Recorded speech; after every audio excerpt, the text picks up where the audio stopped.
The day the sky burned, no one knew whether it was an invasion or a miracle. I was on the northern ridge outside Emberfall when it began. The wheat fields were silver under the twin suns, the air dry and sharp with harvest dust. The city shimmered behind me, tall basalt towers veined with glowing thermal conduits, the pride of a frontier colony that believed it had finally outrun war. We were wrong. The first streak of fire tore across the atmosphere at 1407. It wasn't a meteor. It corrected its trajectory. It slowed. It hovered. Then the sky split open. I remember thinking how quiet it was. No explosion. No sonic boom. Just a widening fracture in the blue, as if reality itself were peeling back to reveal something brighter beneath. Then the ships descended. They were not shaped like ships. They resembled crowns. Massive rings of molten gold rotating around a central spire of blinding white light. Each movement bent gravity, warping clouds into spirals. The air vibrated against my ribs. Every calm tower in Emberfall went dead at once. The thermal conduits dimmed, and a single voice echoed across the valley, not through speakers, but inside our skulls. Kneel. Some did. I didn't. Not out of bravery. Out of confusion. Because when the voice spoke, something inside me recognized it. And that terrified me more than the sky ripping apart. My name is Cale Arden. At least, that's the name the colony registry assigned me. I'm 27 years old. Agricultural engineer. Orphaned during the Ash Plague migrations. Raised by municipal allocation systems and self-repairing housing grids. Ordinary. Painfully ordinary. Which is why what happened next makes no sense. The second ship descended lower than the others. Its crown ring structure rotated slowly, radiating heat so intense the wheat fields ignited in perfect circles beneath it. Flames rolled outward like petals. People screamed and ran. Defense drones launched from the city walls, firing ion pulses. The pulses dissolved before touching the craft. Not blocked. Unmade. Then beams of gold light lanced downward. Not destroying. Selecting. Each beam isolated a person. Lifted them. Studied them. Returned them. Until one beam locked onto me. I felt it before it touched me. Like being chosen by gravity. I tried to run. My legs didn't respond. The light enveloped me. Heat surged through my bones. I expected pain. Instead, I felt recognition. The voice returned. You. The word vibrated in my chest. Not hostile. Not kind. Curious. The beam intensified. My skin began to glow faintly. Around me, the burning fields halted. The flames froze mid-motion. Time itself seemed to hesitate. Inside the light, I saw something. A memory that wasn't mine. A palace of white stone floating above a sea of stars. A throne shaped like interlocking suns. And on it, a woman crowned in fire. Her eyes were galaxies. Her expression unreadable. She looked at me as though I had disappointed her long ago. The vision snapped. The beam released. I collapsed into smoldering wheat. The ships ascended slightly. The sky sealed itself shut. But one thing had changed. On the largest ship's spire, a symbol burned bright. A sigil of 3 interlocked flames. And beneath it, the voice spoke one final time. The princess has been located. Then the fleet vanished. Silence returned. But nothing was the same. By nightfall, Emberfall was in chaos. Emergency sirens wailed across the valley. The colonial governor declared planetary defense protocols, though everyone knew they were meaningless against something that could tear open the sky. I sat in the infirmary, stripped to the waist, while med drones scanned me repeatedly. No radiation poisoning, one technician muttered. No cellular degradation. Then why is his core temperature elevated? Another asked.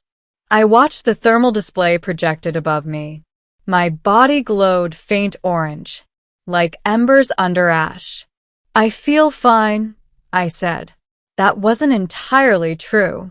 My heartbeat had changed.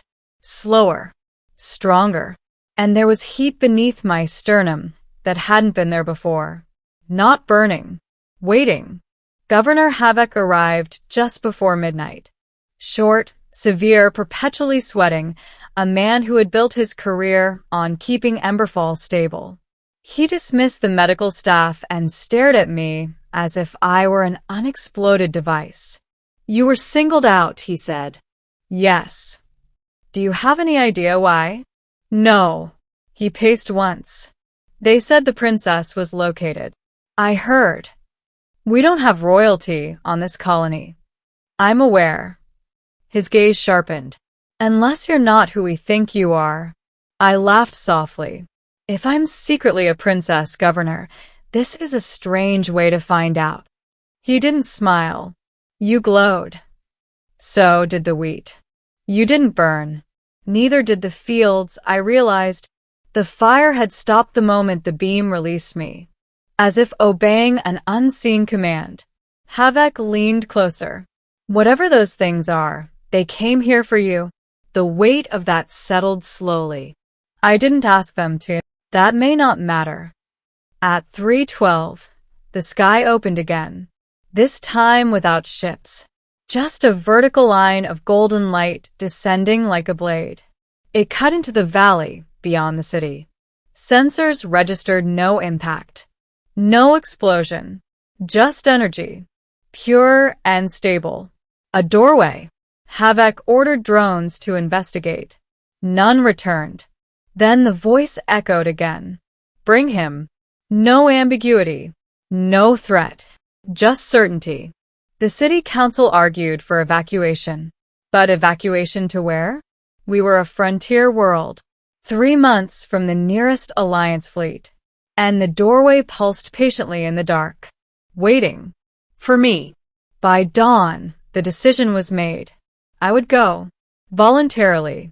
Escorted by defense, mechs up to the threshold. After that, I'd be alone.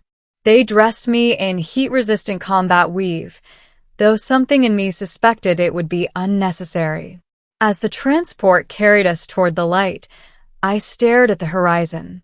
The doorway resembled liquid sunlight suspended vertically, humming softly. The air around it shimmered like a furnace. The mechs halted 50 meters away. This is as far as we go, the commander said over comms. I stepped down. The ground beneath my boots was warm, not scorched. Warm. As I approached, the heat inside my chest intensified, responding, like it had been waiting for this proximity. The voice spoke again, softer now. Come home. Home. I had never had one. Not truly. I reached the threshold, extended my hand. The light parted around it like silk. No burning. No pain. Just warmth. And memory. The moment I stepped through, gravity inverted. The valley vanished. The colony disappeared. And I stood in a hall of impossible scale. Columns of white stone rose miles into a ceiling made of stars. Constellations rotated slowly above, like chandeliers. The floor beneath me was polished obsidian reflecting galaxies. At the far end of the hall stood a throne. The throne for my vision. And seated upon it, her, the queen. She was taller than any human. Her skin shimmered faintly, as if forged from molten gold cooled into perfection. A crown of living flame hovered above her dark hair. And her eyes burned with ancient intelligence. Around the throne stood armored figures. Not soldiers. Guardians. Their armor flowed like liquid metal, and fire moved beneath their translucent visors. None of them held weapons. They didn't need to. The queen rose slowly. Each step toward me left faint scorch marks in the obsidian floor. "You took long enough," she said. Her voice was not the one from the sky. This one was deeper, richer, and very real. "I didn't know I was invited," I replied. A flicker of amusement crossed her face. "You were summoned." "Why?" She stopped 3 paces away. Up close, the heat radiating from her was immense. But it didn't hurt. It felt familiar. She studied me with unnerving intensity. Then she said the words that fractured my understanding of everything. "You burned for my daughter once." The hall fell silent. "I've never seen you before." She tilted her head slightly. "Not in this life." A pulse of heat surged through my chest. Memories flickered. A battlefield, not of emberfall. A sky of crimson clouds. A massive winged creature of fire descending upon a collapsing city. And me, running into the flames, carrying someone. A girl with silver hair and glowing eyes. The vision snapped. I staggered. "That's not possible." "It has happened," the queen said calmly. "It will happen again." Her gaze sharpened. "And this time, you will not fail." Cold understanding crept in. I failed. The queen's jaw tightened imperceptibly. "You died." The word echoed through the endless hall.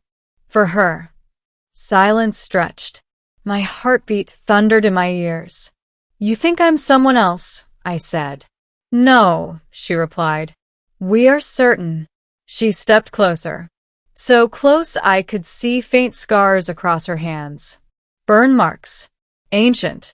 "You are the one who ran into the inferno when my armies hesitated." "I don't remember that." "You will." Her hand lifted, hovered inches from my chest. The heat within me responded violently. Flared. The obsidian floor beneath my feet cracked in thin, glowing lines. The guardian stiffened. The queen's eyes widened slightly. "There it is," she whispered. The fire inside me surged outward in a sudden shockwave. Columns trembled. Stars flickered. And for a brief, terrifying moment, flames spiraled around my body. Not consuming. Obeying. When the surge subsided, I stood in a circle of scorched stone, breathing hard. The queen looked almost satisfied.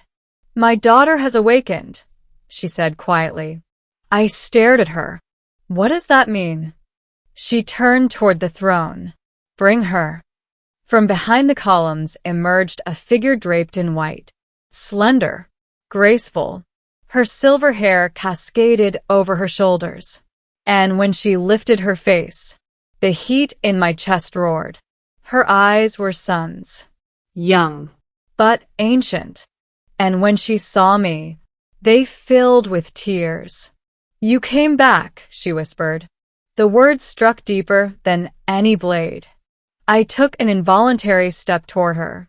"I don't know you." Her lips trembled. "You carried me through collapsing firestorms." "That wasn't me." "It was." The queen's voice cut between us. "Memory is a fragile thing across incarnations." Incarnations. I felt the floor tilt beneath me. "You're saying I lived before?" "Yes." "As what?" The princess answered. "As the only human who could survive our fire." Silence crashed down. The implications were staggering. "I'm not special," I said weakly. "You are," the queen replied. "And that is precisely the problem." She descended the steps again, authority radiating from her. "The fire courts are fracturing. My daughter's power grows unstable. Our enemies gather beyond the veil." Her gaze locked onto mine. "She needs a stabilizing bond." Understanding dawned slowly. "Horribly." "You didn't bring me here to thank me." "No." The princess stepped closer, eyes shining with desperate hope. "We searched centuries for your soul." "Soul, not body." "You are her anchor," the queen said. and you will burn for her again.